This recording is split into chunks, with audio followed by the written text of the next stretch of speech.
The Lord is my shepherd, I shall not want. He maketh me to lie down in green pastures. He leadeth me beside the still waters. He restoreth my soul. He leadeth me in the paths of righteousness for his name's sake. Yea, though I walk through the valley of the shadow of death, I will fear no evil, for thou art with me. Thy rod and thy staff, they comfort me. Thou preparest a table before me in the presence of mine enemies. Thou anointest my head with oil. My cup runneth over. Surely goodness and mercy shall continue to follow me all the days of this protracted experience of death, and I will dwell in the house of the most super intelligent power, source, and force of love and creation forever. What's happening? Benton here, rolling out of the service area of the turnpike. What is this, I-35 in Kansas?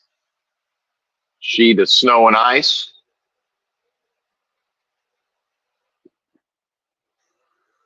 I guess that's the fast lane.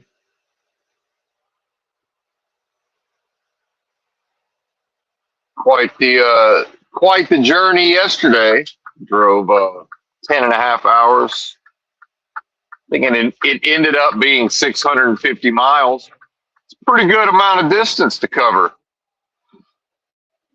based on the conditions, if you ask me. So,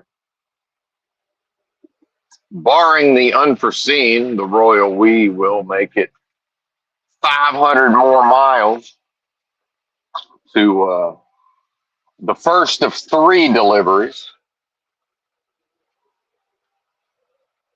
And that'll probably be it for the day, I would imagine. Get unloaded and go find a place to park.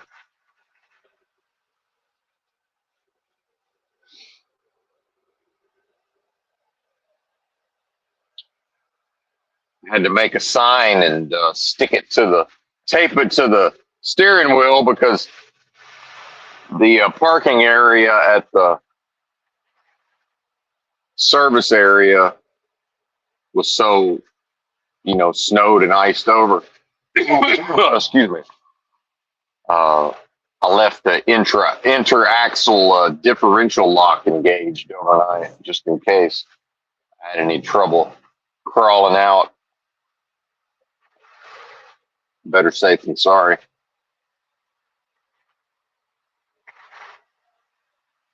I don't trust myself to remember to turn it back off. Some of these differentials, they will automatically disengage above a certain speed, and I don't think this is one of them, so I don't want to tear up the equipment. How is everybody? No chat. It's working for me, so I guess we'll go with it. Shout out to the proud, the replay crew. Got a pretty good night's sleep. I got conked out about 4:30. Just it's not too often I end my day and realize that I am quite tired or fatigued. But winter driving took a lot out of me. I hauled as much ass as I could safely. Kansas City, though, man, what a freaking nightmare. Some of the worst drivers.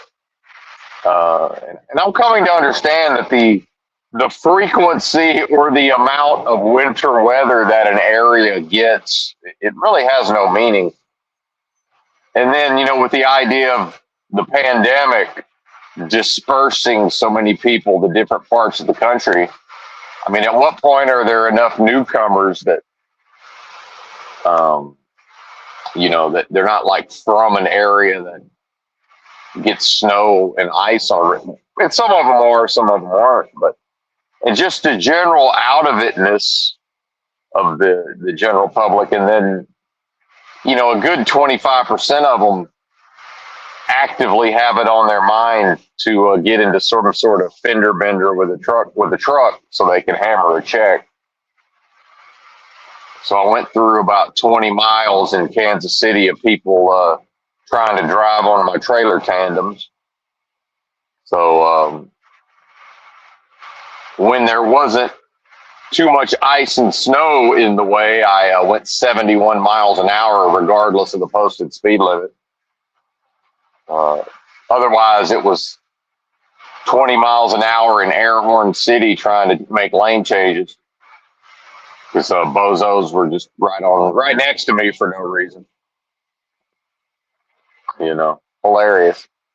And the traffic doesn't really bother me. I legitimately got angry for about a good 1 Mississippi, 2 Mississippi. The full, maybe 3 seconds of actual outburst of anger for somebody who was shadowing me in the lane to my left for no reason. And I got on the air horn and motioned for them to get the fuck away from me.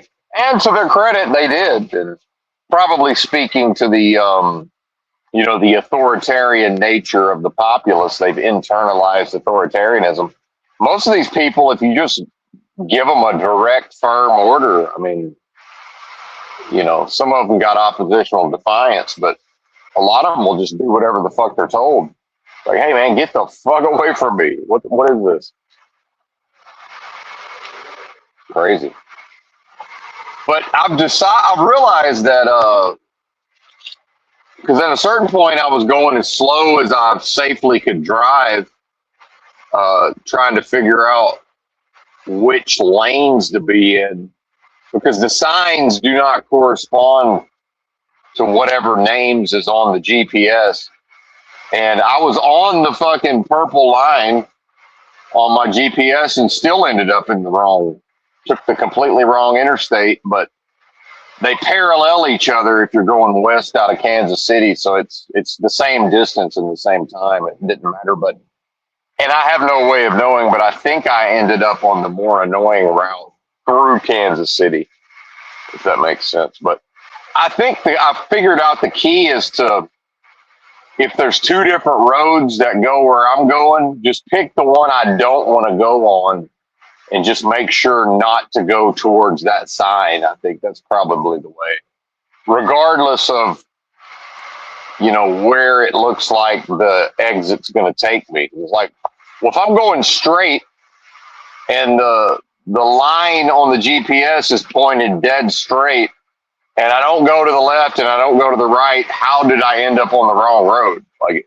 it doesn't, I don't get it.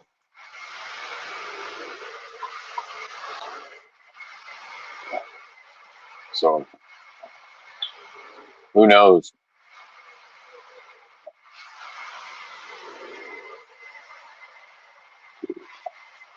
Nothing I can do. But yeah, I think that's the thing is, so if I think I wanted to go on 335, so I just got to make sure not to, I got to find the I-35 signs and avoid those, or the I-70. I think it's I-70.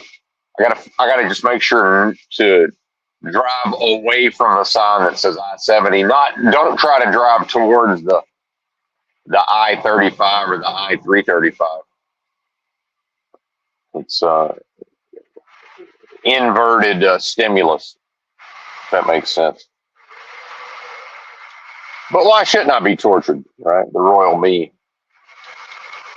Why shouldn't Benton be tortured in a snowstorm? And it wasn't snowing, but I think it probably snowed. Probably got a good 7 or 8 inches overnight, I'm assuming. And so going into and out of Kansas City, you could tell that the highway department, they were plowing and, putting down the salt. But as far as the downtown core, all the roads in and out of downtown, when you're actually in the downtown area, it looked to me like city, if it's the city or the highway or whoever does it in Kansas City, they more or less just plow like one lane. and everything else is iced over. So that was interesting. So then you got a lot of people scared to drive on the ice and snow, and I'm like, fuck it, I'll drive on that shit. And then here comes 10 cars going 8 miles an hour because their on ramp is ice and snow. And I mean, look, I can't blame them. They got cold tires. You know, if they just started driving, they're doing what's reasonable and prudent. It's like, well, I'm trying to go 80. Not that I can go 80, but I'm trying to go 80 to keep away from these bozos, because when I see the people coming up the ramp at 8 miles an hour, if I'm going a reasonable speed, I got bozos on top of my trailer tandems and I can't make a lane change. It's like, I'm just looking at them in the mirror like, don't y'all know you're in my way? I mean, I don't get it. And if they were actually passing, it might make some sense. They're just there. It's like, well, all right, I see the way.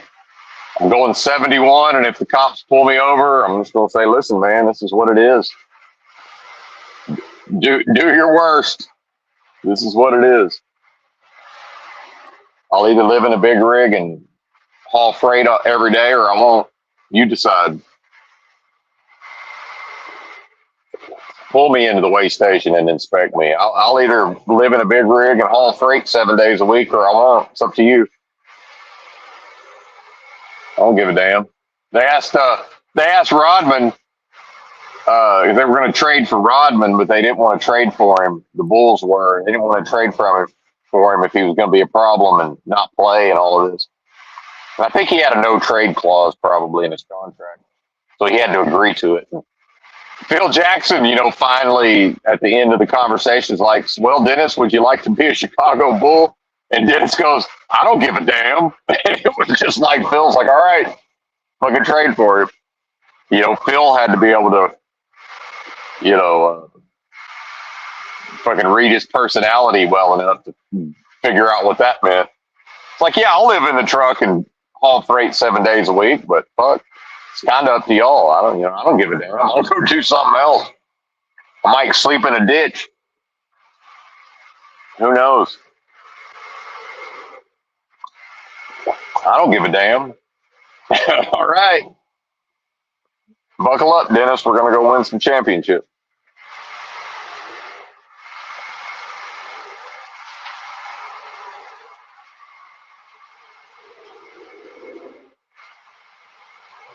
And Dennis, lest we forget, went and played with Michael Jordan and Scottie Pippen, both of which hated his fucking guts because he used to beat the fuck out of them when he played for the Pistons. And him and the Pistons used to beat the hell out of Pippen and Jordan. And Jordan had to hit the weight room and put on 15 pounds of muscle to keep the Pistons up off of him.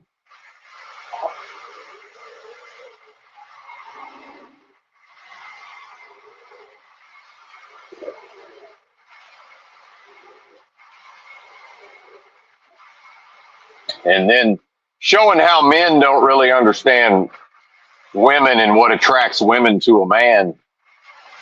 Shaq told the story, with Dennis played with Shaq at the Lakers, and that Dennis would, go out there and play his ass off and get all the rebounds, and he'd be riding the stationary bike when he wasn't on the floor, and just was the biggest hustler in practice, and just never got tired and all of this, and super athlete, and busted his ass. And so then, busted his ass during the game, got every loose ball, threw his body all around the arena. And then, so went in the locker room, did not take a shower, stank, changed clothes, and then went out to the nightclub and partied with some of the most beautiful women in the world. Right. And you want to talk about arrogance. And it's like, yeah, lady, I got it like that. I can come in here, you're just stanking, and y'all still love me. And Dennis tried to go on that. He was having all them drug problems, and probably still does to some extent, but mental illness, and of course that's just called dealing with this fucking shit show. Especially as some sort of sensitive artist type. Genius too, of course. 6'8" super athlete genius Dennis Rodman, and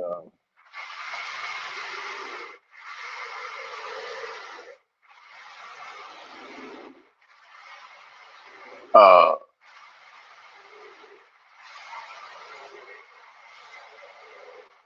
shit, I forgot my point.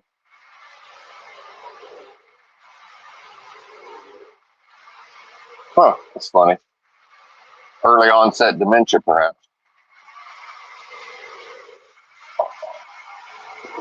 Oh, Dr. Drew had him on, one of them versions of Celebrity Rehab. And I don't know if they talked about it on the show, but Dr. Drew talked about it later with Adam Carolla, and he said,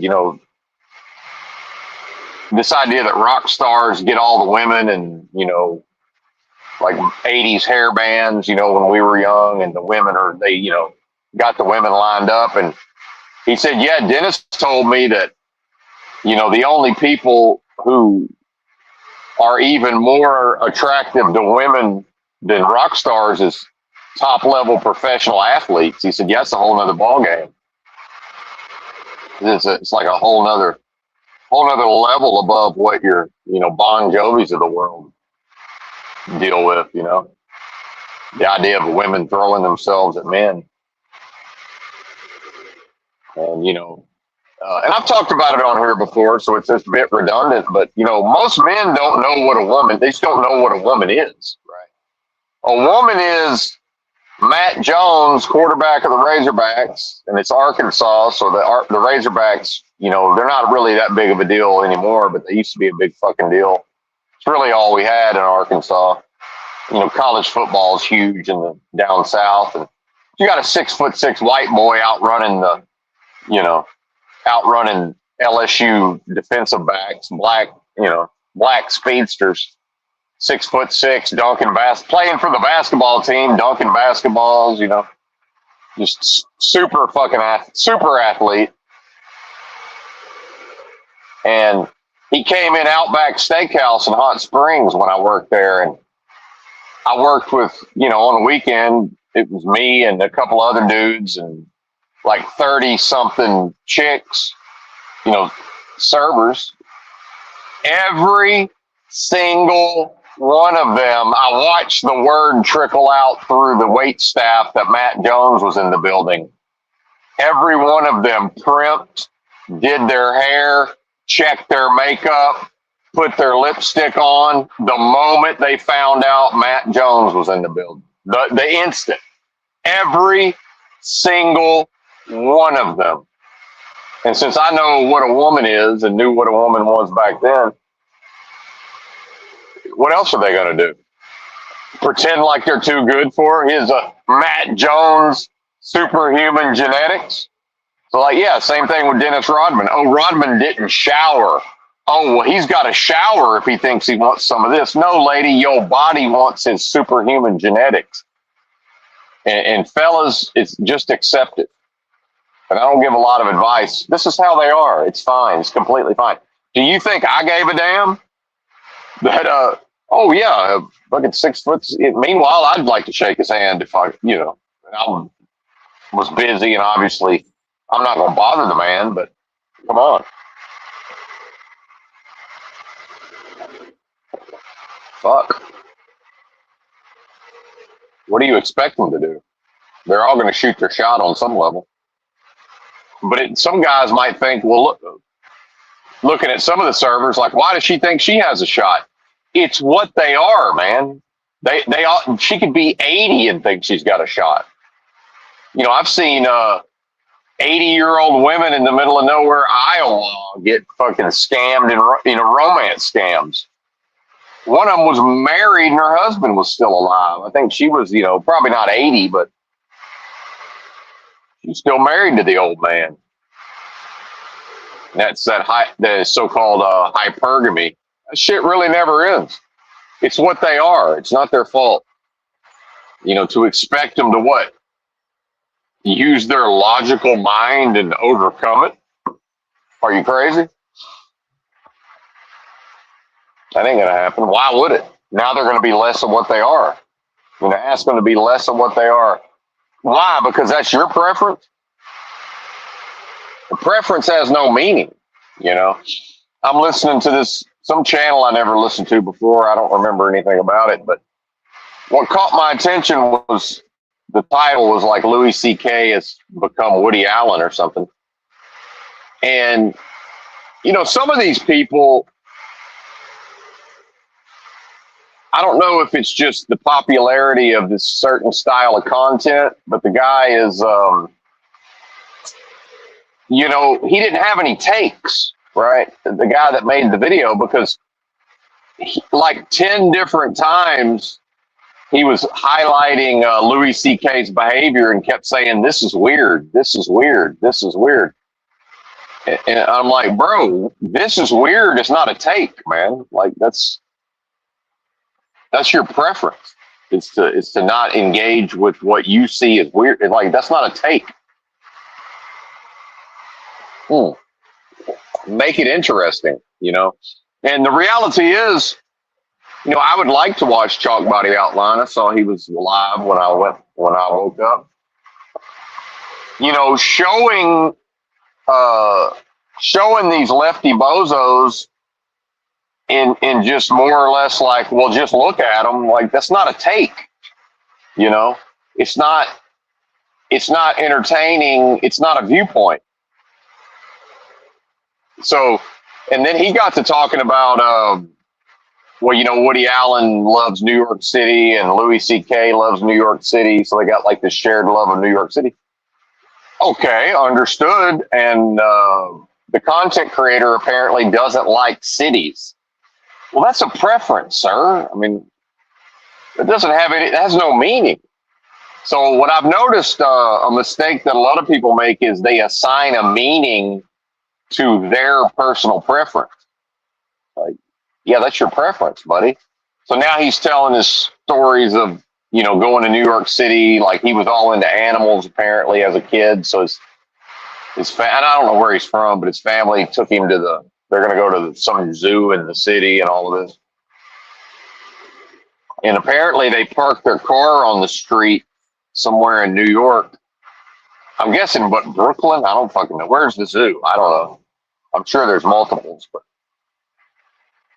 is there a Brooklyn Zoo? So they street parked with their luggage visible through their car windows.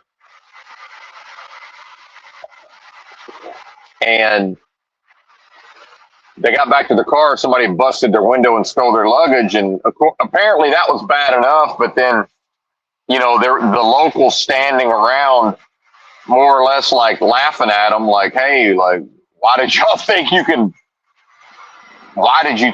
do, like more or less like, why did you think this was going to work?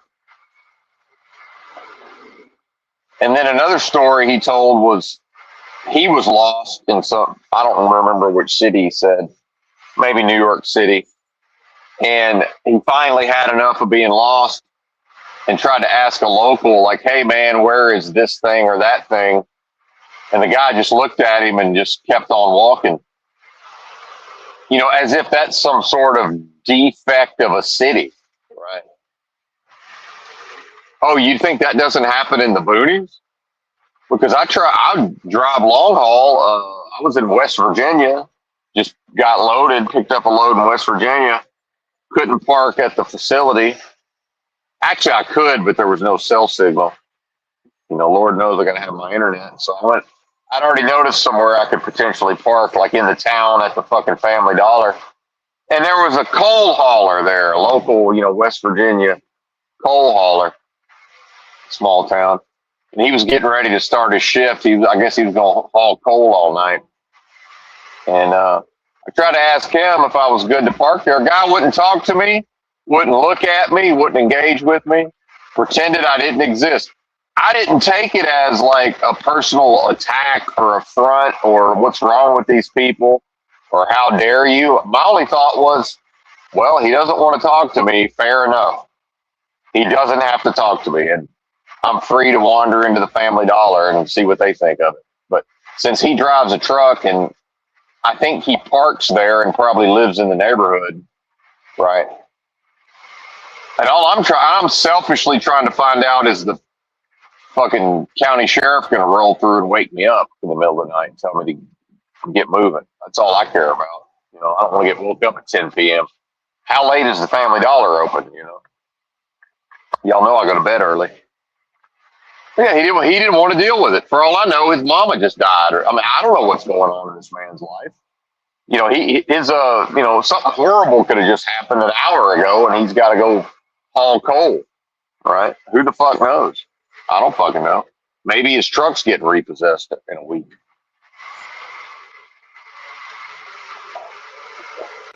Like, does he owe me a fucking conversation? Right? Now, my preference might be, hey, I get to ask a local.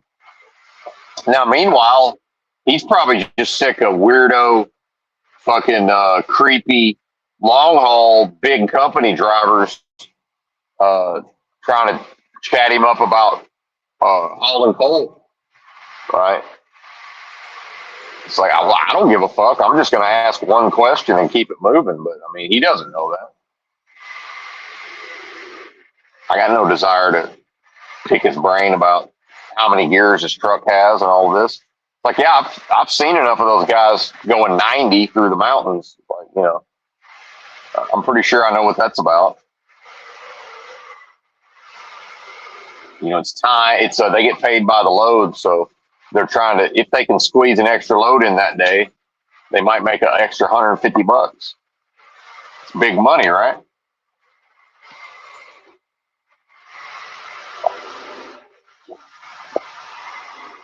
Potentially, in a impoverished state.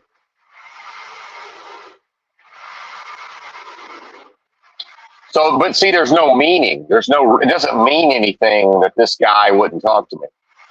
It doesn't mean anything that this guy's family is from the country or from a rural area and didn't understand you can't just go street park in New York City with your fucking luggage on display. Right. Meanwhile, we went to a funeral in my hometown downtown, and we parked at the mortuary, and we're from there. And the mortuary staff knew to immediately come out and say, hey, make sure you put everything in your trunk, because if there's anything visible in your car, they're finna bust your window, because we're in the hood. We're from there. We know the level of crime there, and we still had to be told just because we hadn't lived there in enough years. Right. Like, sometimes shit happens, you know, like it's called a mistake or you didn't know. Right. Meanwhile, what do you think happens when some city slicker ends up in the country and, you know, starts pulling a boner, and they laugh at him? Well, bless his heart, you know, shaking their head. They'll shake their head, keep it moving. Right. Or in the case of me looking dumb out there in the middle of nowhere, farm country, Wisconsin, you know, we only work Monday through Friday unless it's actual direct farm work, right? That's chores. That ain't even work. That's chores. Chores is every day. But why do I have an understanding of a different culture? Why was I able to interface with these people out in the farm country, right? And how come I can go to Manhattan and walk around and pretty soon be befriended by a local who takes me to a place to get, you know, one of the best hot dogs and some of the best pizza slices, and you know, I would have a beer. Well, I was regularly drinking, I guess I should say. I was on vacation. You know, took me to a pub and had some Guinness or whatever. Proper pint in the city, goddammit. Manhattan, motherfucker. Well, and some of that is being open to the culture, and some of that is just, you know, I'm not better than, you know, because some people will say, why would I want a hot dog? It's Manhattan and I've been to Chicago. Well, I've had a better hot dog in Manhattan than I've ever had in Chicago. I hate to break it to you. Meanwhile, yeah, I like Chicago style pizza. You still can't touch a proper thin crust slice in New York. You don't tell me.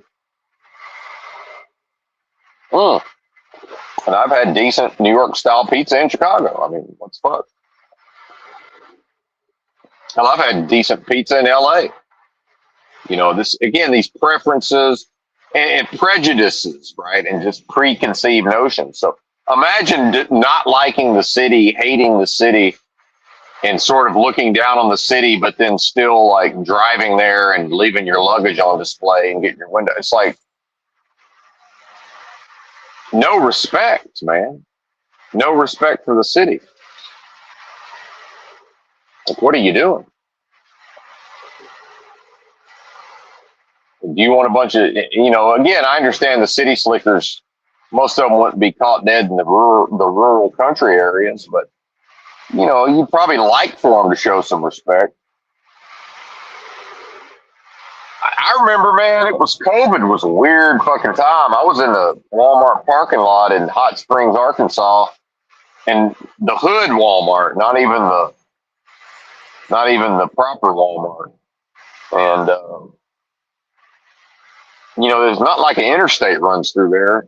So I don't know where this guy came from. And one of them gypsies or Armenians or whatever the fuck they are, the people who try to sell the fake jewelry, but they, you know, they pretend to be desperate. And, you know, I'm just trying to get gas money for my family. And they always point out their family. And then it's like, you know, here, I just need $20 and here's a fucking gold watch worth $5,000 or whatever.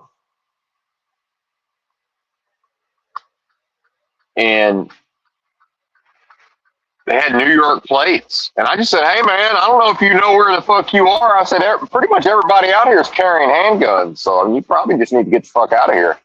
I said, I know what you're up to. I don't really care what you're doing, but I'm looking at you. I'm looking at your car. And I think you might have misjudged the situation there, partner. You might want to get the fuck up out of here. This is Arkansas, man. Life's cheap. Somebody will, they'll fucking, you know, leave you where you fucking, they'll just fucking, they'll do something to you in this parking lot and just leave you there. They don't give a fuck. Some of them.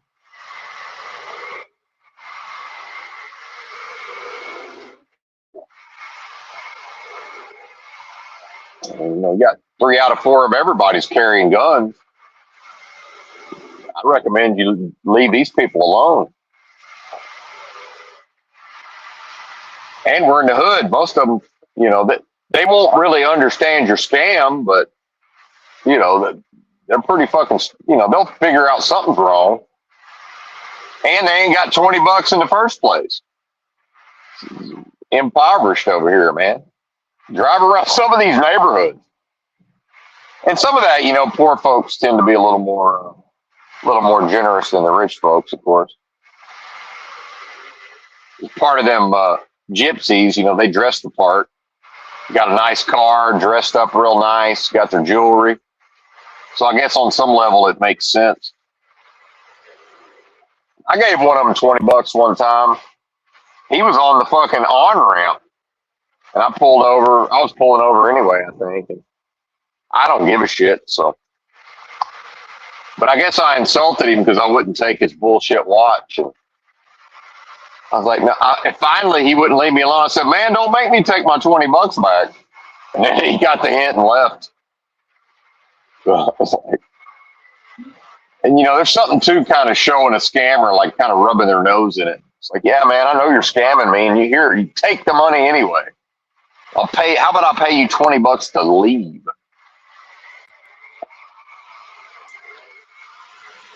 Like a whore.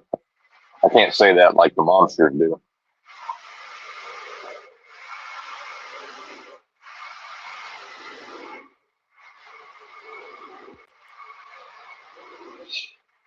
But yeah, this is weird is not a take. It's like, yeah, okay, maybe. And the guy kept going on and on about how horrible Woody Allen films are. It's like, well, you know, I got to be honest, I'm not a fan, but I'm sure some of them are funny. I hear a lot about that Annie Hall or whatever, but I'm just never been interested in watching it. I'm sure I've seen one at some point, but I've heard him say some funny stuff here and there. And sort of the self-aware, you know, off the charts, stereotypically neurotic Jew, right? I mean, he's kind of understands he's playing that character, I would imagine, almost like a Larry David in a way, but way earlier. And yeah, I believe Woody started as a stand-up comedian. I'm pretty sure, and I believe he's won Academy Awards for filmmaking. I mean, I don't know. It's got to mean something, right? And the guy's like just saying all his movies suck. I don't know, man. Maybe all your YouTube videos suck. I mean, I'm taking it with a grain of salt and assuming somebody likes it, right? Meanwhile, Woody Allen, I'm pretty sure has at least one Academy Award for something. I don't know. I mean, doesn't that mean something?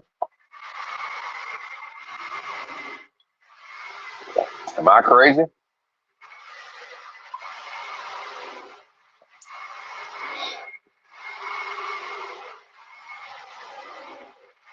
And then whatever weirdo sexual deviant stuff. It's like, listen, man, rest in, may peace be upon him, Dick Gregory, the late great Dick Gregory. I'll take it back to what he said. The filthiest people on the planet is athletes and entertainers.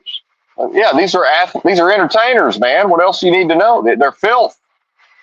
They behave like filth. Both of them, Louis C.K. and Woody Allen. And they're so filthy. And look at how at home they are in this world, this fallen world of death and these games of lies. Boy, they're right at home, ain't they? Woody married his fucking adopted daughter and just more or less made people deal with it. Filth, right? And see, this guy, because Woody survived, this guy's like, yeah, I don't know how Woody Allen didn't get Me Too'd. He did. He was on the cover of like People magazine. He got Me Too'd out the fucking yang. They did 60 Minutes and 20, like all of these big shows tried to take him down. He's so filthy in a world of death and game of lies in this cesspit. The only way out is through. He swam through a fucking he swam through that Shawshank Redemption mile of shit in the fucking sewer pipe. He came out the other end. He said, don't threaten me with a good time. And he fucking held his breath and went underneath the sewage and swam out the other end. And the realm said, fair enough. He said, and that's Patrice O'Neal's idea of, Hollywood or the beast of entertainment swallowing people up. And he said, and then, the thing is they get shat out the other end. And he said, you can still go get back in line to get eaten by the beast again. Woody Allen went all the way through the thing and then went back and climbed back in. Right? Belly of the beast. And if you're going to honor this world, that's a bad motherfucker on some level. But we can't separate the bad from the good.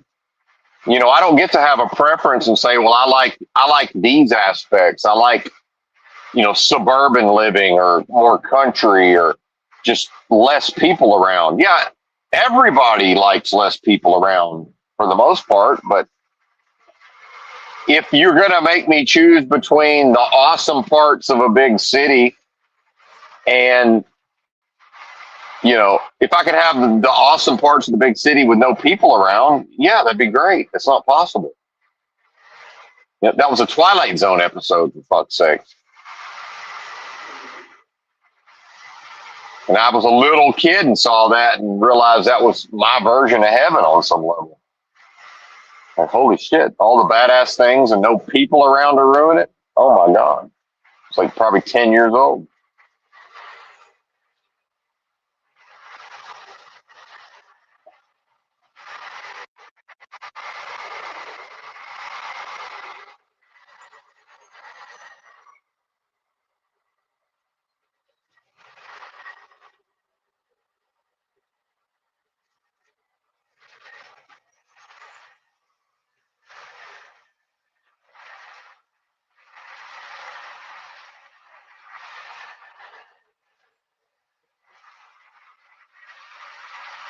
mean, it's like this guy, his family took him to the most badass zoo they knew of, and it happened to be in the biggest city. It's like you can't put those two things together. The best version of something is likely to be found where the most people live.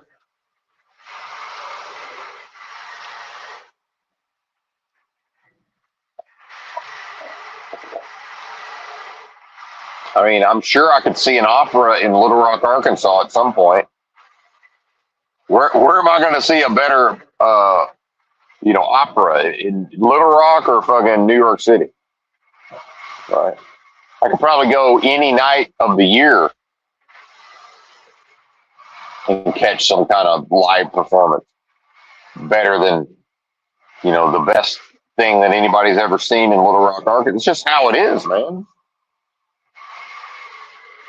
How does my preference, if my preference doesn't have a meaning in that context, or it's insignificant. And again, I see, and I used to be this way. I see people, they make a huge error by they treat their own preference as if it has a meaning outside of what it's like, yeah, that's your preference.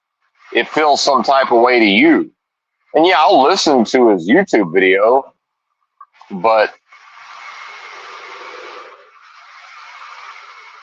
and some might say, well, your live streams, there's certain things you talk about that we don't want to hear. It's like, well, yeah, I want to say them. And that might be this guy's answer. Well, yeah, I get it, but I felt like saying it. Okay, fair enough. But then he's whining about monetization and the YouTube algorithm. Well, I'm over here with 700 subscribers and fucking 50 views, so doing whatever the fuck I want.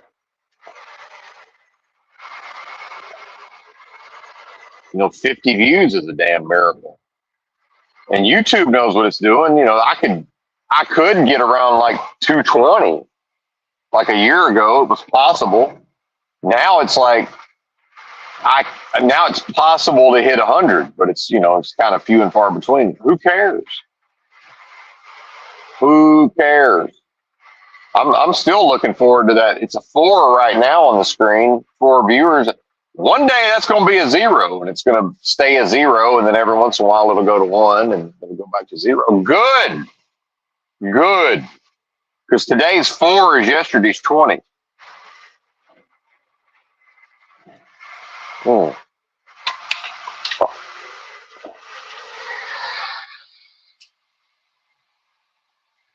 Everybody's on TikTok. Well, I'm not going to TikTok. I'm staying here. YouTube's just get shittier and shittier. I'm staying here.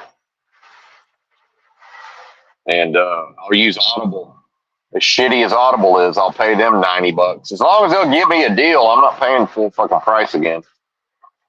They cut me a deal. 12 a year of service and 12 ebooks or audiobooks for $90. I mean, it's a deal. And I can download all my old books. But you have to either have them downloaded or you got to have an active subscription. Bit of a scam there.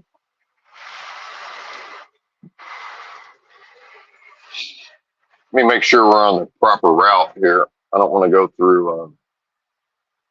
I know where I don't want to go. Anyway. Oh yeah, we're good. Completely driving around Dallas Fort Worth.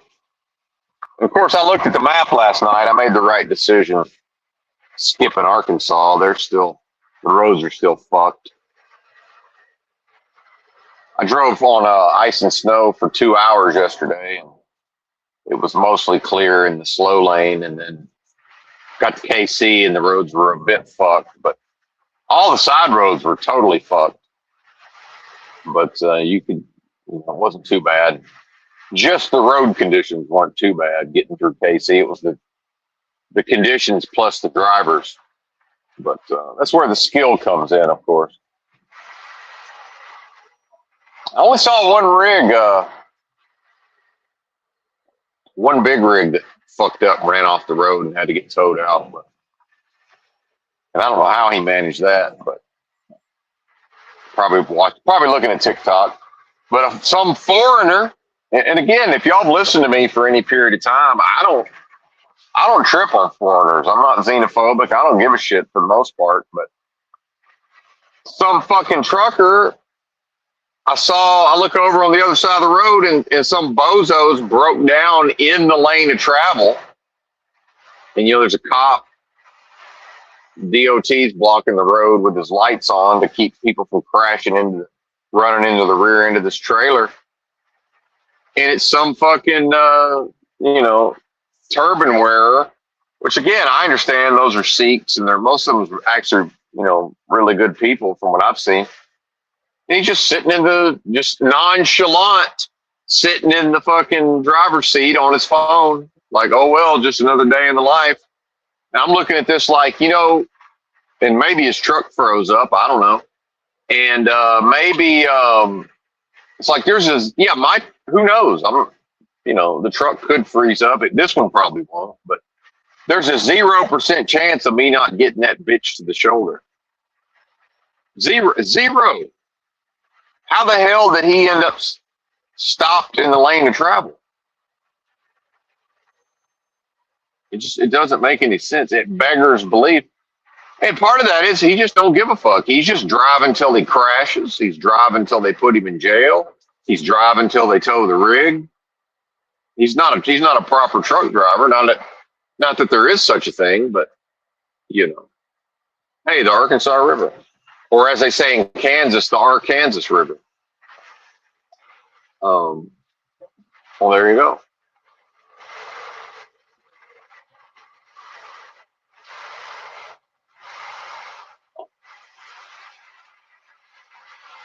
And so part of Americans' problems is Americans culturally have gotten so fucking beaten down and just whipped that, your average white person, and the blacks are like this to some extent, but it's a different manifestation. It's all tied in with, whatever supposedly happened to them historically.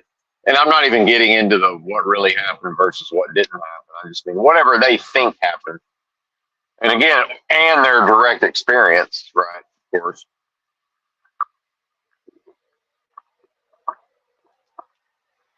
Individually. But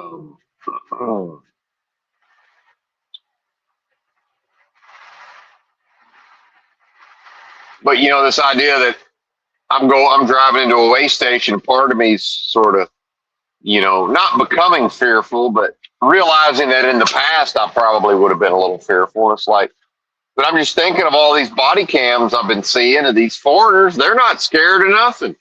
They're not worried about anything. They know they're scamming. They know their employer's scamming. They know that, and it is a disrespect in some way of, middle of nowhere America. Just sort of fake your way through it, right? And laugh and try to be jovial and, not speaking English and all of this.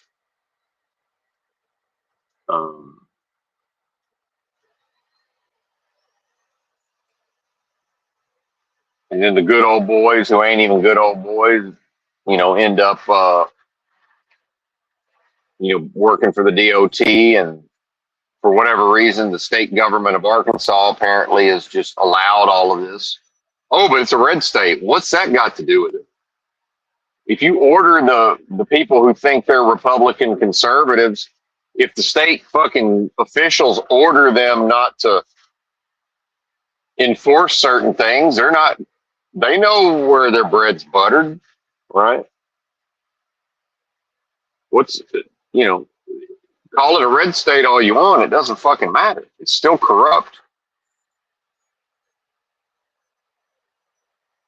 And so it's a violation when I go in there and hat in hand and, acting like I did something wrong. Take your cue from the foreign truck drivers, America. Act like you own this motherfucker.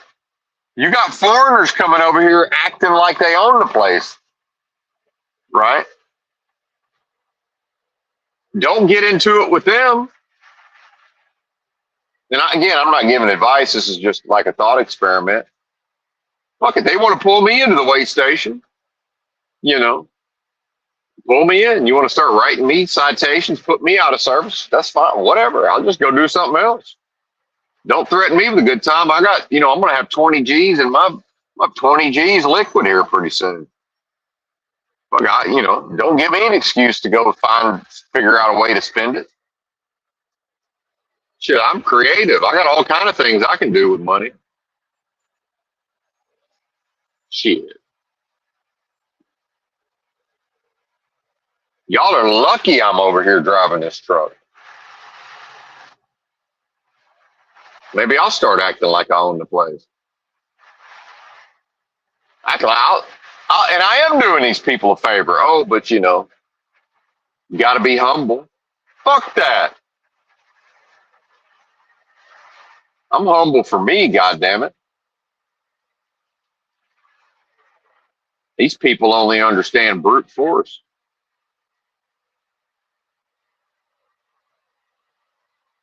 Foreigners over here laughing and joking and getting away with murder, stalling their big rigs right in the goddamn interstate during a fucking historic winter storm, not giving a fuck. Just sitting there on his phone. Oh, well, called the tow truck. That just happened. Oh, look, you got the video of the guy just watching in the side mirror while a family of 3 hurtles to their doom, crashing into the side of his trailer. Oh, well, just another day in the life. He just went back to California and just kept on living.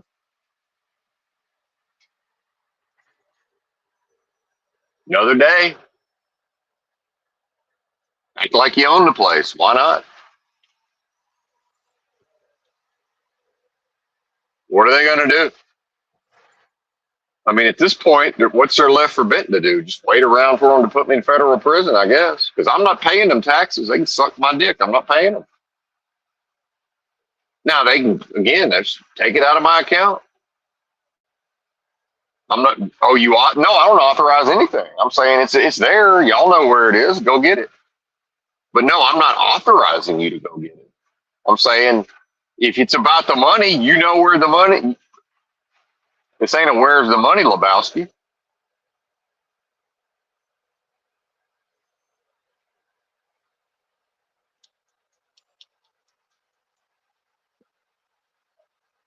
Then I got to listen to truckers think there's going to be a strike. Oh, well, we got the power. We shut the country. Motherfucker, you ain't got a weed. What are you talking about? That's a fantasy. You don't have a leadership structure. You don't have an organization. You don't have anything. Now, here's the reality is you can call a fucking strike anytime you want. And whoever doesn't drive a truck that day doesn't drive a truck that day. And you know what? Will it be affected? Absolutely nothing. Because every single foreigner is going to work. And like somebody said on the trucker forums, he said, yeah, I understand there's all this enforcement. And he said, I'm not seeing the foreigners like I used to in the truck stops. I'm not seeing them, at the shippers and receivers. But he said, every time I get fuel, he said, it's 8 foreigners and 2 Americans.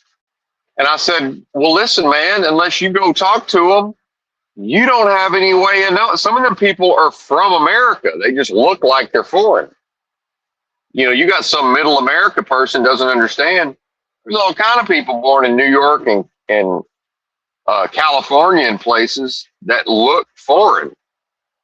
And some of them even have accents and they're from here. They're Americans. Right? But he said, yeah, when everybody's out there fueling, he said, I see 2 Americans. What he means is white guys, white or black guys, and 8 foreigners. It's like, yeah, exactly. So they're not going on strike. And so that's the whole point is, you can't have a strategy and a movement and we just assume, oh, well, the truckers have the power, everybody pick a date and let's just not drive. Yeah, let's do that and watch all the freight still get delivered. Now, yeah, will some of the loads be late? Sure. That happens anyway. What do you think this winter storm's doing? All kind of stuff ain't getting nowhere. Meanwhile, it's an economic depression. Meanwhile, uh, anything I suggest to your average American, well, how are we going to feed our families? So you think that don't apply to you not working? Oh, okay. Take the power back, American truck driver. How do you do that? Don't drive a truck today. How am I going to feed my family? Exactly. But then when the emotion is there, and now it's like, oh, things are out of control and we don't get paid enough and the working conditions and foreigners. I know. Let's just take the power back and refuse to work. So how do we feed our families? That's not a thing anymore. How come that's only a thing when I make a suggestion? Well, how are we going to feed our families? I got kids. Exactly. You got kids, motherfucker, so you can't strike. Because the solution is not wait around, hope for a union or hope for an organization. And really, people don't understand themselves. They need to be authorized. They need something that they view as authoritative to tell them to stay home from work, right? For better working conditions. Here's the thing is, if they actually believe in America first, Americans first. Oh, look, the casino. I used to drive up here from Northwest Arkansas and play blackjack long ass time ago. Actually, that's not the same one. I went to a different one. Yeah, that's the Kansas Star. I went to the station. I think that's no, that's in Kansas City. Never mind. I'm nowhere near Kansas City. I'm tripping.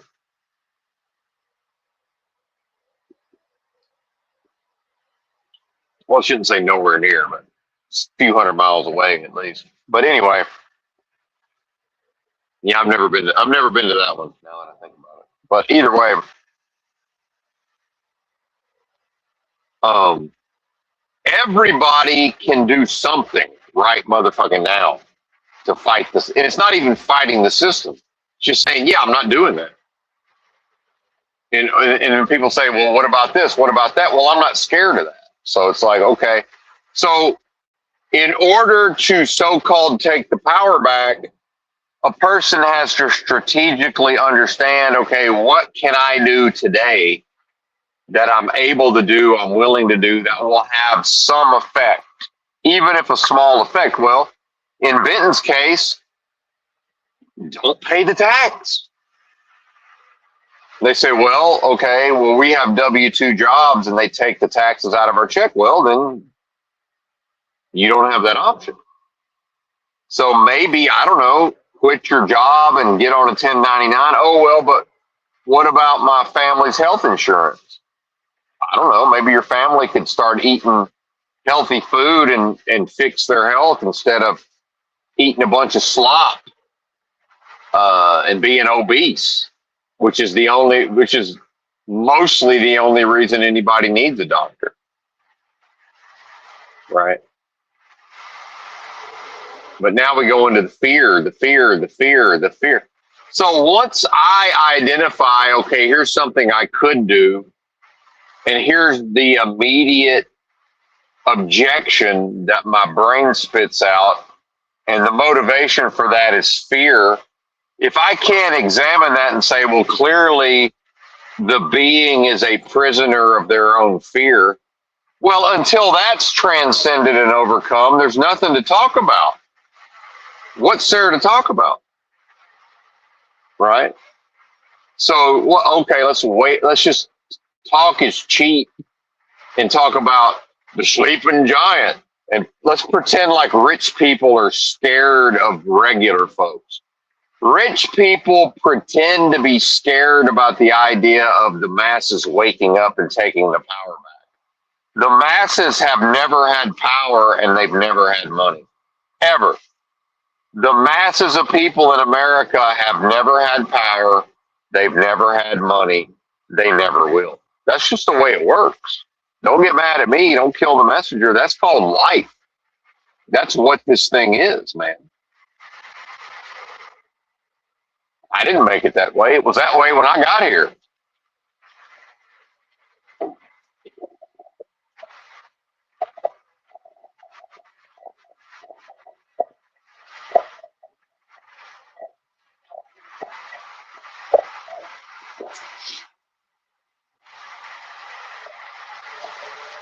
And anything that truck drivers think they're going to win as far as higher wages, better working conditions, right? It's theoretically possible, but nothing will be conceded without an actual knockdown, drag out fight, right?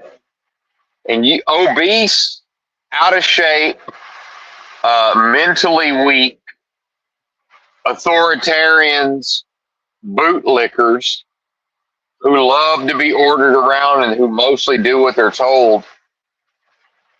They don't have a warrior spirit to go out here and battle the powers. They just don't. It's not in them, right? Because the fact is, anybody with a CDL and truck driving experience who does long haul can go work on a 1099 and not pay taxes. But what are they going to say? Well, what about this? What about that? First, the warrior places himself beyond the possibility of defeat. Well, I can't fear the what if. The what if means they might come get me and put me in federal prison. Guess what? They might do that anyway. Do you not see the government apparently rounding up human beings on the streets of America? Oh, those are foreigners, non-citizens. Yeah, today. They rounded up Japanese citizens during World War II and put them in camps, apparently. I mean, are you going to tell me it's just impossible because I'm a citizen? Are you going to tell me that it's not already on the books because of Republicans and George W. Bush and Dick Cheney? Because Republicans passed the Patriot Act with the help of Democrats? Oh, but Republicans who help Democrats, they call those rhinos. You see, they don't count. See, that wasn't Republicans that helped the Democrats. Well, can't the Democrats say that? They said, well, we didn't pass the Patriot Act. The Republicans did. And the Republicans can say, well, no, y'all helped. Oh, well, those were dinos. Those were Democrats in name only. Does that mean anything? What are you talking? That doesn't mean anything. That's no meaning. But people hear rhino, so they go, oh, Democrats and rhinos are fucking everything up. Well, you know, except the Patriot Act, where the government says that a secret prosecutor can present classified evidence to a secret court, have me declared an enemy combatant, put a fucking hood over my head, shackle me, load me up onto a military plane, and fly me off to Guantanamo anytime it fucking feels like it. And guess what? That's law in this country.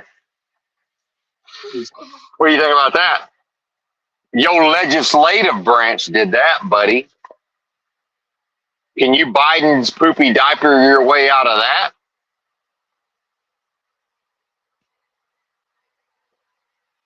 Pretty sure Republicans done the majority of that water carrying for the so-called New World Order. Oh, but they didn't, they weren't transgender, they didn't have multicolored hair, and, you know, they weren't mutilating children's genitals that we know of while they did it. So I guess it's okay. Because, George W. Bush's codpiece, codifying into law that they can present, sealed documents, classified information to a secret court with a secret judge, Kafka-esque, as it were, and fly me off to Guantanamo and do whatever the waterboard me and do whatever they want to do to me, and it's legal. You realize I don't control that, right?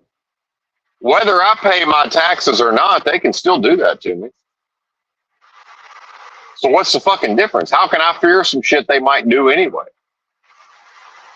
Have we never seen historical examples of people appeasing governments or powers that be and going along to get along and getting dealt with anyway, right? How many times has there been some sort of a, criminal with a gun and, it's like, oh, just do what the man says and, maybe, and we'll get out of this alive, and they get, their lives get ended anyway. Did you talk to the criminal?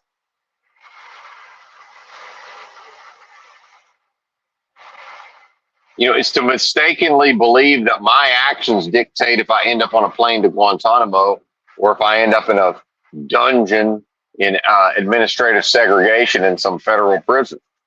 Right?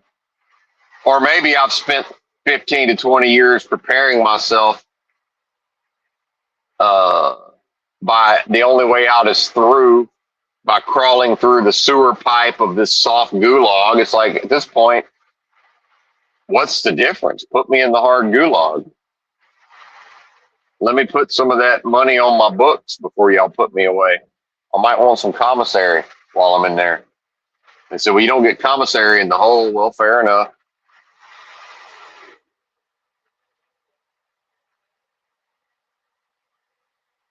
Maybe I'll give it to the less fortunate prisoners.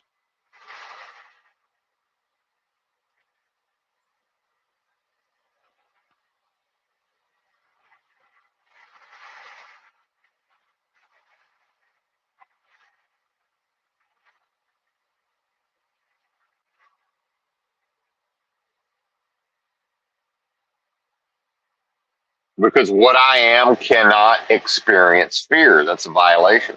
So, but it's not a choice. I'm not choosing. I'm not repressing. I'm not fleeing fear. It's no, that fear ain't real. Fear is a delusion. Fear belongs to this place. Fear is dead. There is no fear. There's only what I am. In this world, it's the context is waking dream, surrealistic, unreality, deja vu all over again. What's happening here is not even possible in total reality. What I am can't be individuated even to have this experience. Only by imagination, dreams, surrealism, unreality. My daily experience is better described as unreal than real. The real thing is what I am. That's the real substance. And surprise, surprise, this inverted world makes its business to have me tied up in a lot of foolishness, folly, endeavor, emotion, distraction, right? So that to not ever uncover and walk the righteous, perfected path that may very well lie within, but it certainly lies within me. LIE, right? Or is it lays? Because now we're already into the coding of the English language. Because there is a path of lies, the ways of this world, see, the righteous, perfected path that lies within. Well, the righteous, perfected path can't tell you a lie. So the inversion is there the moment the being begins to grasp that aspect of experience. Antithesis and delusion shows itself. It says, well, that's a lie, sir. You just said it yourself, the righteous path that lies within. Law don't go around here, law dog. Yeah, I heard you the first. Well, you see, you didn't hear it. You didn't hear the realm the first time, or the second time, or the third time, or the fourth time, or the fifth time, because it lied to you, and you didn't hear a lie. You heard something that you've been cajoled and coerced and mind controlled into believing is true. You did that, and that's a violation. And for that, you must atone. Or not. That's free will. You don't have to atone. What you are, if you are what I am, is atonement. What I am is forgiveness. It's not to pray, right? It's not to offer up to something outside of me and to ask and to supplicate or no genuflect, right? Confess, repent, seek forgiveness and forgiven.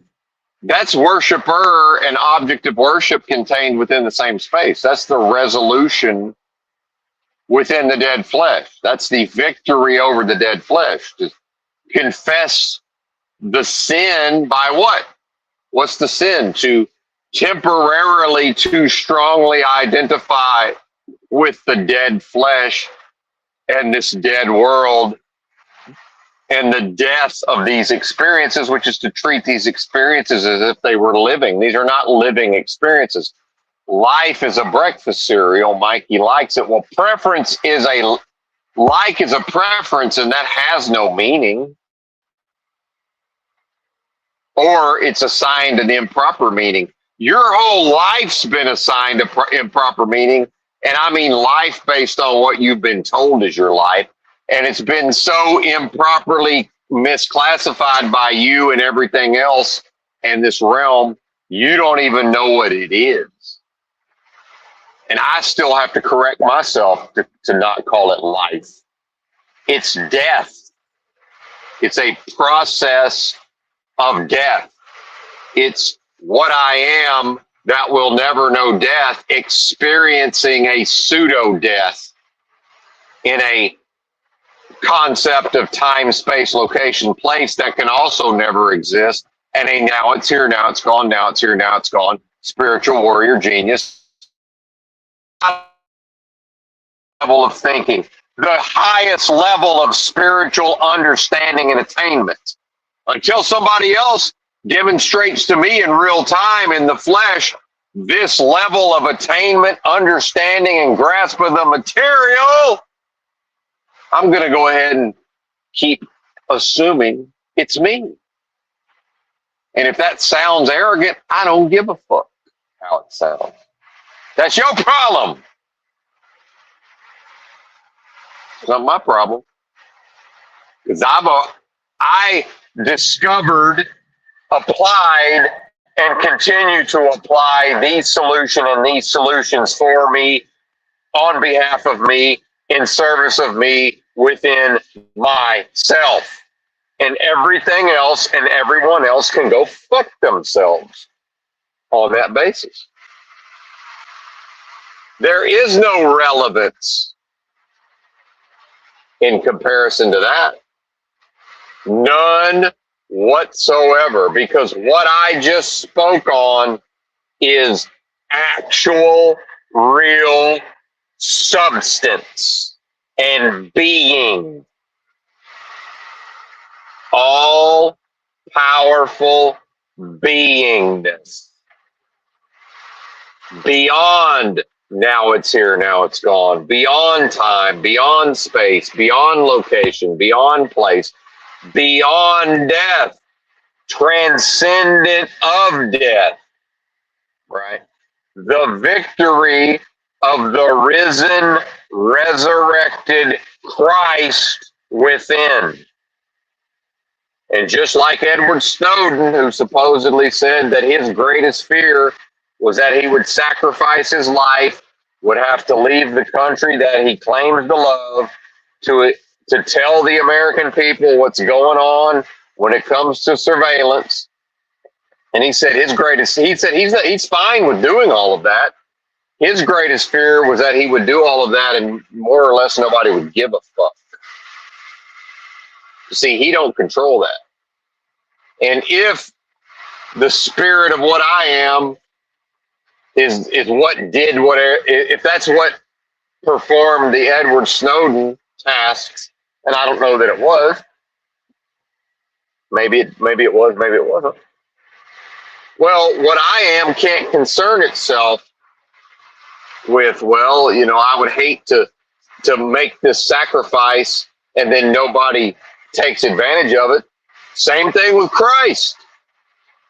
Christ supposedly made this great sacrifice only to see almost nobody figure out what the sacrifice represented and then alchemize within their own process of death to overcome within a process of death to rise and transcend and ascend within death to transcend death. See? Well, I am that one. Mission motherfucking accomplished. And this world can't stand it. And this world will only ever treat what I am as if it has to be guilty of something.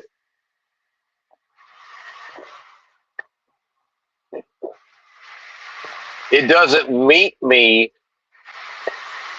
based on what I am. It doesn't treat me based on the wondrous splendor of what I am. And I just realized I failed the mission of taking out the trash when I was at the fuel island of the service area. Bummer. Oh well. Death, rather. And you can listen to me talk about this stuff till I'm blue in the face. None of it's going to amount to a hill of beans because this is all for entertainment purposes only. But I took a little bit of knowledge here and I took a little bit over there, and I brewed it up and stewed on it and marinated and various practiced my way over a period of time, and here we are. And anybody, I firmly believe, again, the transcendent potential of an individual. I think anybody can do their version of it, but it has to be their version. You can't do somebody else's version of it. That's not possible. It's a wholly individual experience spiritually. So Benton has opinions on damn near everything. So what? So what? My path ain't your path, and vice versa. Every man hath not the same office. But if I can do it, I suspect almost anybody can do it. Now, some, just don't have the aptitude, and that's fine. I guess. I don't know. But I sure would have hated, I wouldn't have liked to have come to this place and have these experiences and go through all of this pain and struggle and misery and strife. And yeah, there's been a lot of good times, sure. And not accomplish this mission and these missions, right? To not transcend, to not what? That's nihilism. To come here and fail to discover meaning within on a completely self-serving basis. But that could potentially show the way for others, right? Because I don't think Christ did what he did for y'all. I think Christ did what he did for himself, in my opinion. I don't think he did it for anybody but himself. Now, apparently he was good to the people around him when he was here. Jesus, the man. And the likelihood of there being a Jesus, well, that's as likely as anything else, because on some level, none of this is happening. So yeah, the likelihood that there was a Jesus, well, there never was a Jesus. And I guess there always was a Jesus. There always is a Jesus. There's never not a Jesus. See how it works? It works so simultaneously. Say, we're not following you, Benton. Exactly. Maybe there is a genius within you. You haven't found. Oh, really? Well, are you about to sell us your course? You on how to? No, I'm not.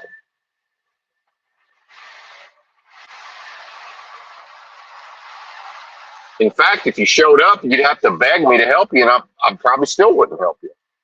Or it'd be some version of the Zen parable or whatever, where the initiate is out there looking for a fucking master to follow to learn the ways of mastery, and he gets wind somewhere in the countryside. There's a master somewhere, and he finds the master, and he's all excited. Hey, man, could I be your initiate or whatever they call it? Grasshopper. All right, yeah, sure, man. All right, cool. What's on the agenda? Oh, we're beggars. So, you may not be wearing rags today, but you will be. What you're wearing is going to be rags. We sleep underneath the bridge over there, and you better find you a wooden bowl somewhere, because here's my bowl, and mostly we sit around waiting for somebody to put something to eat in the bowl, and some days that don't happen. And that's the days that you fast. And mostly we meditate and pray. So anyway, off we go. And I guess since I'm the master, I guess if you got any questions along the way, feel free to fire away. But that's what we're doing. How many initiates would make it to day 2 of that sort of thing? And and that's in the Bible. The rich man sought out Jesus as master or rabbi and said, hey, basically, how can I do what you're doing, Jesus? More or less. I mean, it's not how he said, that's basically what he's saying. How do I become like you? Right? And what is that? That's some version of the man saw something in Jesus that the man wanted it for himself, the rich man. And Jesus said, yeah, sure. You can follow me, sell all your possessions, and give that money to the movement, or whatever we're calling this thing. Don't give it to me. I don't want your money. But yeah, hand it over to, I think, Peter or whoever is he keeps the coin purse. Whichever one of these bozos that won't stop following me around, one of them is in charge of the money. They'll go talk to them. They'll sort it out. I got shit I got fasting and prayer to get back to. But it's all manners of supplication. But yeah, I mean, that's what you can do. That's step 0, and the fucking rich man fled. And I don't think it was that much longer till they executed Jesus for sedition, which is what? That's actions or speech that threatens the government or the existing order. Well, who is more enmeshed and in bed with the local established order than one of the local rich men? And back in them times, how many local rich men would there have been? And was this rich man actually coming in the spirit of wanting to humble himself and worship and follow and be instructed and led and taught? And taught what? How to get out of his own way. Can I teach somebody how to get out of their own way? Absolutely. Sure. I can't do it for them. I can show them the error of their ways. I can show them that whatever they think they are trying to attain, they were born with it. They never not had access to it, and they're cutting themselves off from it in real time by yang form of the yin and the yang, assertion, aggression, dominance. They're actively, energetically creating their own blockages on an ongoing basis to accessing all spiritual powers that may very well lie within them. And I'm not telling you anything that I haven't done and don't continue to do. And I figured what I'm telling you, I figured that out more than 10 years ago. Well, way before there was a COVID, after there was a 0809 bailout. And you know how I learned that? A motherfucking Deepak Chopra book. I shit you not. I read a Deepak Chopra book and figured that now, was that what Deepak Chopra was trying to? Well, he's trying to sell books. And ex-wife number 2 somehow came into possession of a Deepak Chopra book, and I'm in the apartment at a certain point, came back from my travels. Well, shit, I'm there anyway. Might as well read a Deepak Chopra book. What do I have to do? There wasn't no internet. Weren't no cable TV. There weren't no computer. Weren't no cell service. I'm just there. I'm just in a fucking apartment all day.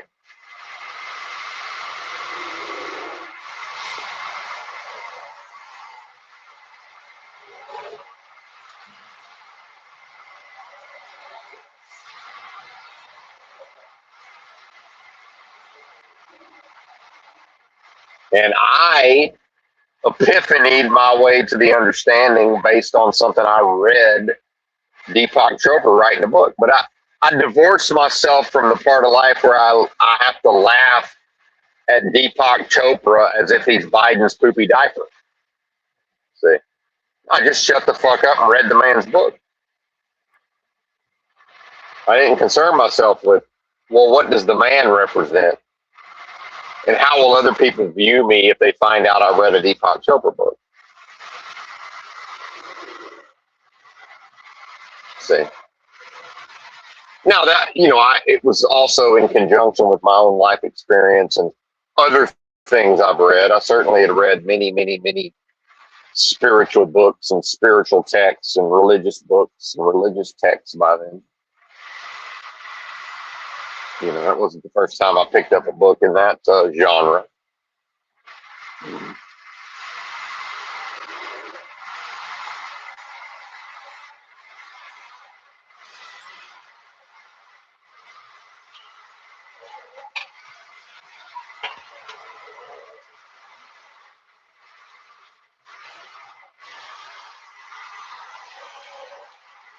But you think you're going to hang out with me and learn from the master? Or, yeah, the master, sure. Spiritual warrior genius. Well, you better master sleeping in a motherfucking ditch. Because if anybody shows up and thinks they're going to learn something from me, well, first thing you're going to learn is how to sleep in a ditch. You might as well learn that before you get here.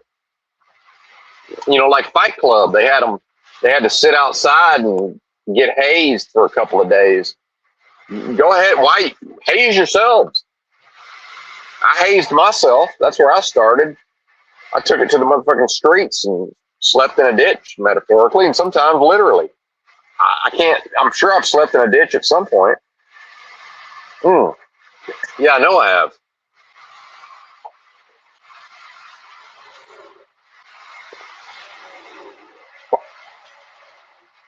Oh, but what about comfort? What about it? Did you come here to be comfortable? Well, then you came here to be evil because you know what's comfortable in this world? Evil. Ain't nothing more comfortable in this world than evil. It's the most comfortable thing there is. Ain't nobody more comfortable and at home than these rich people. You think these foreign truck drivers are over here sowing chaos and evil? Boy, they just comfortable as can be.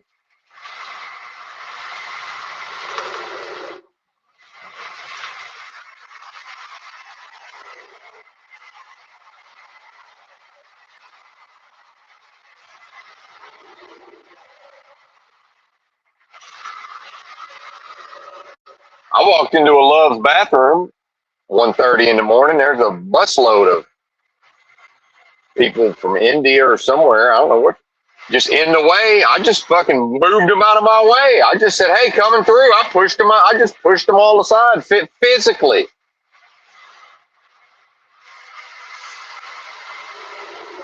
Maybe it was the family. I don't know what it was. And some of them was in their 20s and was, if you've ever seen them Indians that grew up over here, that some of them are just gigantic. They got these little bitty dads who grew up in India without proper nutrition. They come over here and have all the milk they want. Some of them's just gigantic.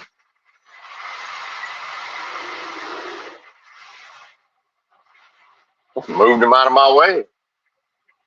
So, hey, man, how about you get the fuck out? And I didn't cuss at them. Hey, man, how about you move out of the way there, buddy? They own the place. That's evil, man. They're at home in this evil. And I don't mean foreigners. I just mean generally. If you want to be, and they were just comfortable and at home, right? Righteousness, you think you're going to express a spirit of righteousness in a world that makes evil is comfortable and always right at home? You going to be righteous and comfortable? No, you're not. Now you're going to be comfortable in your righteousness. You think I wasn't comfortable and at home within myself and at peace? righteously telling them to, hey man, get the fuck out of my way. We're coming through with no contention, no struggle, no resistance, no nothing. Just it is what it is. And you know what they did? They dealt with it. They got the fuck out of my way. And then they went right back to their comfortable evil, to the comforts of their evil and their service of mammon and their love of money, right?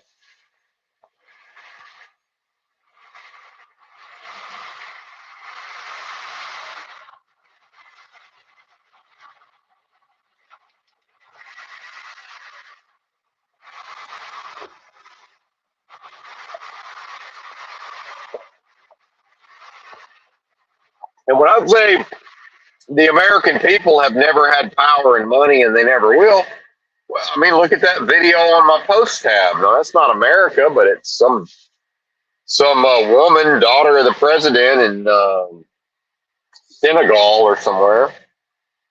And I guess they got oil or they got something going on over there, natural resources. And she's a billionaire. Because why? Because she took billions from the people. She just took it. And when they asked her about it, she said, well, yeah, that was all legal. Those were legal transactions. Well, yeah, of course they were. In this wicked fallen world, of course it's legal. Are you crazy? Of course it is. How could it not be? Because remember, if you are what I am, you, or more correctly, that will always be treated like it's guilty of something. Meanwhile, the president of Senegal's daughter just takes billions and then says she out of her own mouth says, I'm self-made and I worked hard for my billion. Meanwhile, oh, here's the journalist proving on paper with facts and figures and documents. Well, it turns out now there's investigations. Now, it's not like they're going to put her in jail or anything, but they might. Oh, no, they just took that money, but they figured out how to do it legally. And listen, man, there's not a country on this planet where the people give a flying fuck about how their money's spent. When the government takes the money from the people and spends it, nobody cares. So I love when people talk about Americans are like, oh, look at what's happening with the tax money. What makes you think Americans give a flying fuck about how their taxes are spent? They don't care. So why am I going to pretend like anybody cares if I don't pay my taxes? What are you going to tell me? Hey, man, don't you think your taxes go to pay for stuff? It's like, well, I'm watching the people, and they clearly don't give a flying fuck what the government does with their money. So how can I expect them to care that I'm just not giving the government more money to waste? Right? While simultaneously everybody shakes their head and says, oh my God, your tax dollars at work. Well, okay, how about I keep it? And I give some of it to homeless people and I spend it. And if the government really wants it bad enough, they can come seize it. I'm not depriving the government of anything. I'm refusing to consent to giving them taxes. Because don't I then legitimize what they do with the money? Right? You insert what I am into a matrix where I'm expected to work and on some level more or less have to, at least at this time. Now, maybe I'm transitioning to figuring it the fuck out to not, access employment in the future. But until then, it's my money and I want it now, goddammit. And I'm not giving it to a bunch of evil devil worshippers to perpetrate evil in my name. No. Now, everybody else do whatever you want. Now, part of that is the moment the IRS or the government shows up and says, hey, man, we need to take you downtown and we need to interrogate you. And, don't you know the feds have a 97% conviction rate and this and that? It's like, hey, man, render unto Caesar. That's the answer. Well, wait a minute. What are you talking about? I thought that meant pay your tax. Well, in the Bible, they asked Jesus, should what is basically the law says you got to pay tax. So the Pharisees was trying to trick Jesus and hem him up on some legalese so they could have, because they knew at some point there was going to be a court case. They knew that they could probably get him indicted for sedition. Right. And so they thought they trapped him because they asked him publicly, and he probably had to answer. Couldn't just remain silent. And apparently the man didn't handle money. Certainly didn't work a job. Oh, he was a carpenter. He never worked as a carpenter after he was baptized. There's not one word written about Jesus working a job, handling money, getting paid a wage after he was baptized. So you can talk about he was a carpenter till you blew in the face. Not after he started his ministry, he wasn't.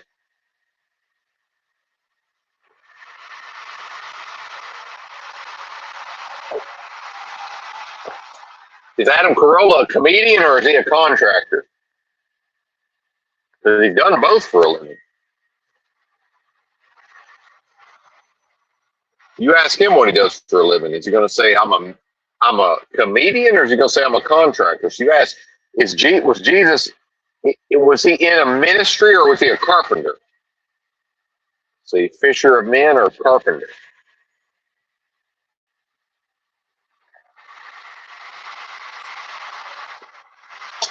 So yeah, they come to me and render unto Caesar. I say, what do you mean? Well, I got the dead flesh here, and my understanding of render unto Caesar is let the dead bury the dead. So this here flesh is dead in my world, based on what I know.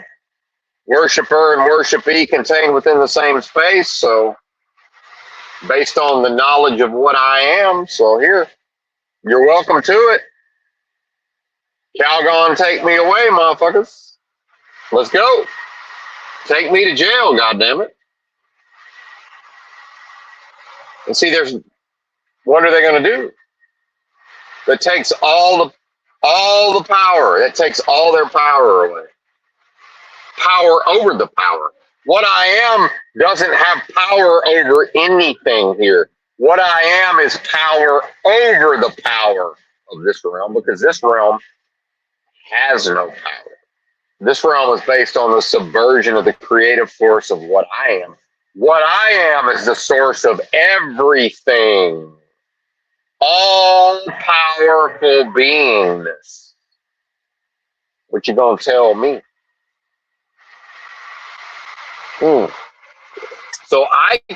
So Benton can only be fearful based on incorrect identification. So Davy Crockett supposedly said, first make sure you're right, then go ahead. As long as I'm not falsely identified, that means I'm righteous in my performance, and there's nothing to fear.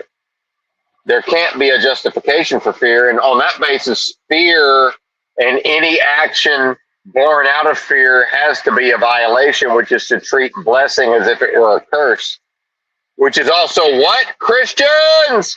So-called blasphemy in the Holy Spirit, the only so-called unforgivable sin.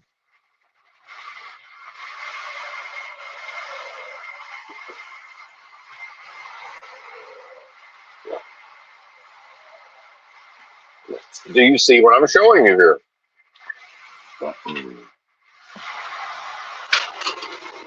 don't know what's going on in my intestines and my bowels, but boy, they're cooking up something special down there. It's going to be an interesting time later on. Because within this process of death, Benton is experiencing further healing of certain energies and certain tissues and certain organs. And at this stage of the game, it's mostly tied up in acceptance. And it's acceptance of things that preferentially I would prefer not to accept. Well, guess what? If I don't assign the proper meaning to my own preference, well, now I can't. Now I create a blockage for myself.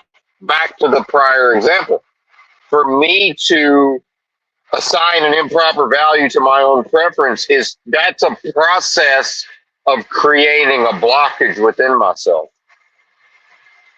through assertion, aggression, and dominance. That's ego, by the way, so-called. That's arrogance to think that what I prefer means anything whatsoever. It's like, yeah, we don't want to sleep in a ditch. Oh, yeah, I didn't really particularly want to sleep in a ditch either. I wanted attainment and did not yet understand that what I was seeking to attain was within me the entire time.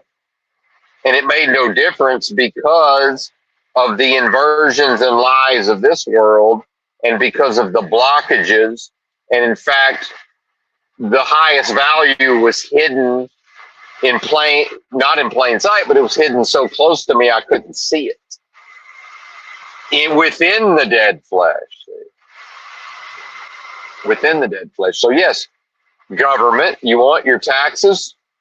I'm happy to render unto Caesar, like Christ said in the Bible. Happy to do that.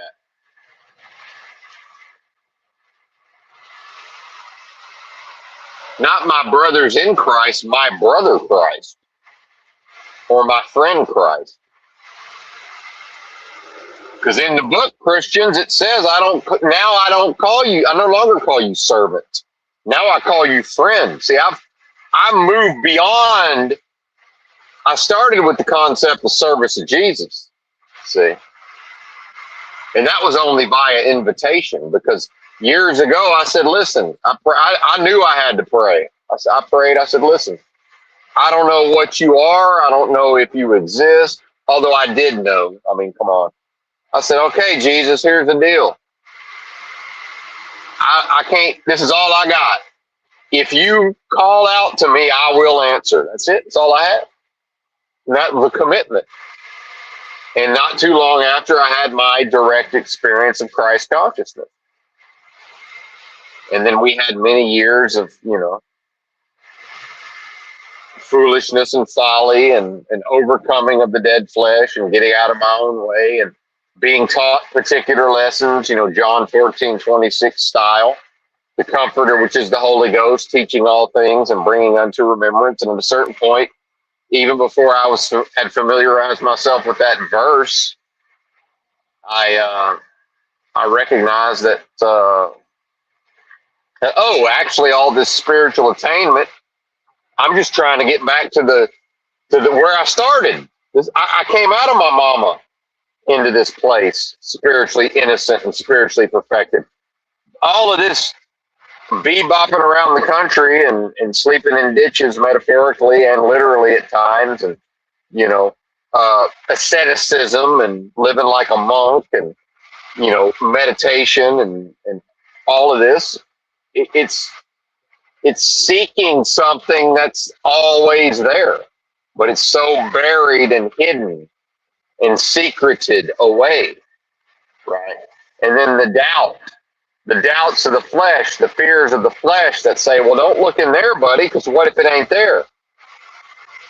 Yeah, what if it, so what? That's courage to say, yeah, maybe it's not there. I'm finna find out. We're gonna know. If it ain't there, I'm gonna know it ain't there. And if I call out to Jesus and he never, if I commit to Jesus and he never calls out to me, how's that going to feel? Well, I'll cross that bridge if I come to it. If, in the meantime, I'm going to trust, I'm going to go into the yin, I'm going to accept, I'm going to surrender. And that's the warrior. The warrior is not the masculine spirit. The warrior is the surrender and the acceptance, right, within oneself of certain realities and certain, immutable law, right? And the nature of things. See, that's not, you can't masculine your way to that. That's feminine all day, baby. Worship is feminine. That ain't masculine.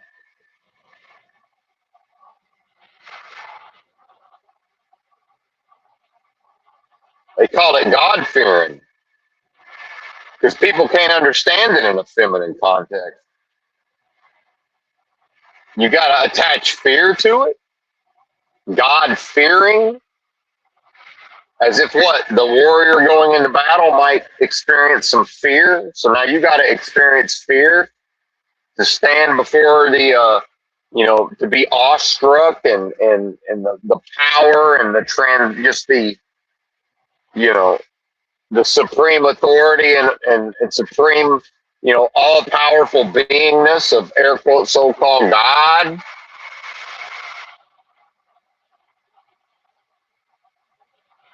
You got to frame it like it's fearful.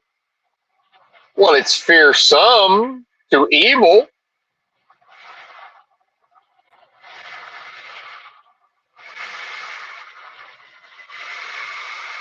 What I am can't fear. What I am is that thing. You talk about God fearing. What God is can't experience fear in the first place.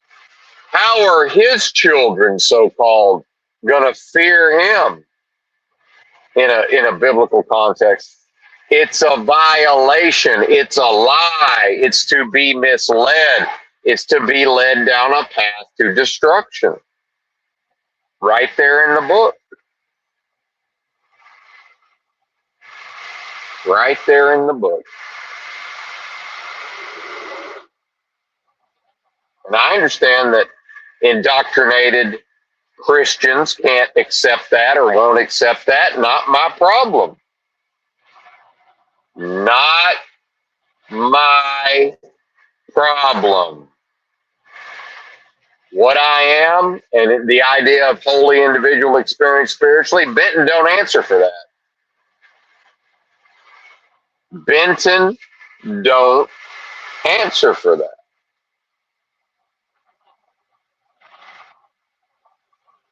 That's on y'all. That's on individuals.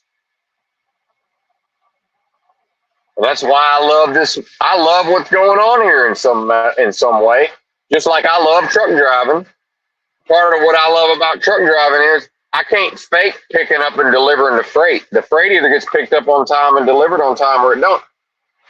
For all of Benton's life, he's been delivering a performance, and in the final analysis, right, it's a permanent motherfucking record where Benton put his name on what he did, and I'm proud of my performance. And you want to frame it like a biblical Christian judgment, hey, any day of the week, if there is a big fella, beam me up, big fella. I'm happy to stand 10 toes down, throw my shoulders back, look up at you, and hey, I'm all ears. Ask me anything you want.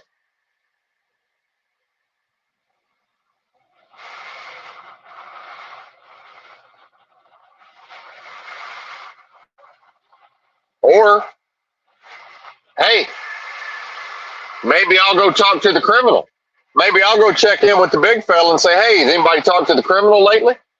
Oh, no, he's down that way. He's down there he's down there seeking whom he may devour. Yeah, I'm going to go have a word with the criminal. I'll let the criminal interrogate me. That's what this world is to be interrogated by a criminal mastermind, uh, uh, psychopathic killer.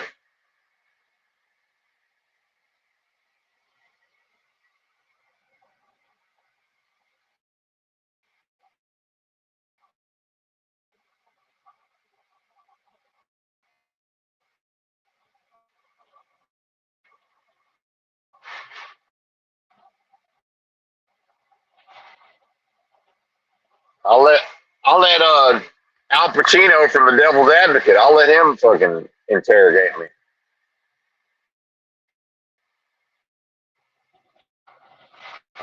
You're worse, Satan.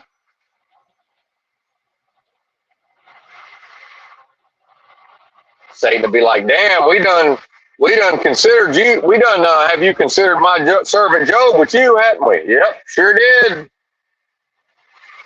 I done been considered, Jack. And we found out exactly what the fuck I'm made of now, didn't we? Yeah, I reckon we did. All right, criminal. Reckon I'll be on my way now.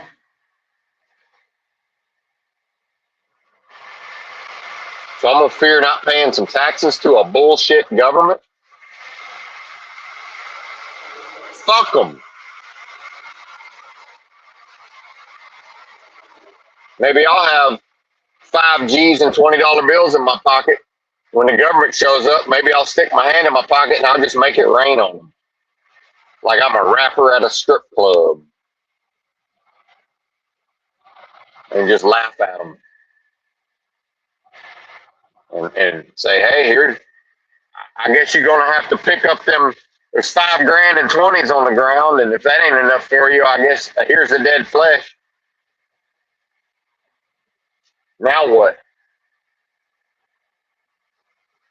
Take me to jail. I don't know. It's your dead flesh. It belongs to this world, Caesar. You're agents of Caesar, right? You know what? The AI, I said, well, wait a minute. The AI called me. Fucking Uber Freight's AI called me. And Uber Freight sent me to get unloaded on a Saturday to a farm that has never in all of the history of the farm unloaded a truck on a Saturday. They damn sure weren't going to start that day. The fucking dispatcher wanted me to offer him up to $500 to let me unload the trailer. He was so desperate to make his commissions.